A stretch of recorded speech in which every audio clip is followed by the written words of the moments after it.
और इधर तेजस्वी यादव विधानसभा चुनाव में हार की समीक्षा करेंगे। इसको लेकर मंत्री नितिन नवीन ने निशाना साधा। उन्होंने कहा कि तेजस्वी को पहले स्वीकार करना चाहिए कि हार का दोषी कौन है। परिवार और कार्यकर्ताओं की आवाज को दबा करके तेजस्वी कोई समीक्षा करते हैं तो समीक्षा ही बेईमानी होगी। उन्होंने कहा कि तेजस्वी यादव बयानवीर नहीं बनते तो इस प्रकार की जनता जवाब नहीं देती। नितिन नवीन ने राबड़ी आवास खाली करने पर भी बयान दिया। बिहार विधानसभा चुनाव में महागठबंधन को जिस तरीका से करारी हार मिली है, इसको लेकर के दिल्ली से लेकर के पटना तक में समीक्षा बैठक की जा रही है। वही बात कर ली जाए, आरजेडी जो है आज समीक्षा बैठक करेगी और दिल्ली में राहुल गांधी भी समीक्षा बैठक के लिए कांग्रेस को बुलाए हैं। कांग्रेस के जितने विधायक हैं उनको बुलाए हैं।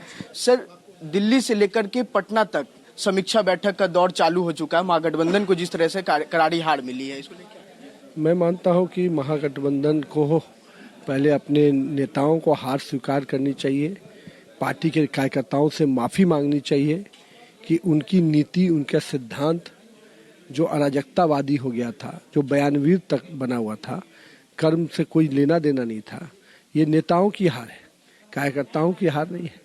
तो महागठबंधन के नेताओं को अपने कार्यकर्ताओं से माफी मांगनी चाहिए।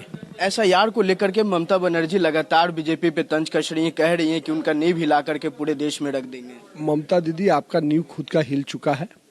आपको मालूम है कि बंगाल की जनता का आप हकमारी कर रहे हैं, तो कहीं ना कहीं आप बांग्लादेशी घुसपैठियों को फायदा पहुंचाना चाहते हैं।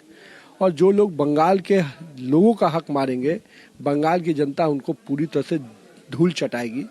और बीजेपी का नींव हिलाने की इतनी बड़ी क्षमता उनमें नहीं है। अब तो बंगाल में उनका खुद का नींव हिल रहा है, तो अब बेचैनी में बयानबीन बन रही है। लेकिन ममता दीदी, आप अराजकता की प्रतीक हैं।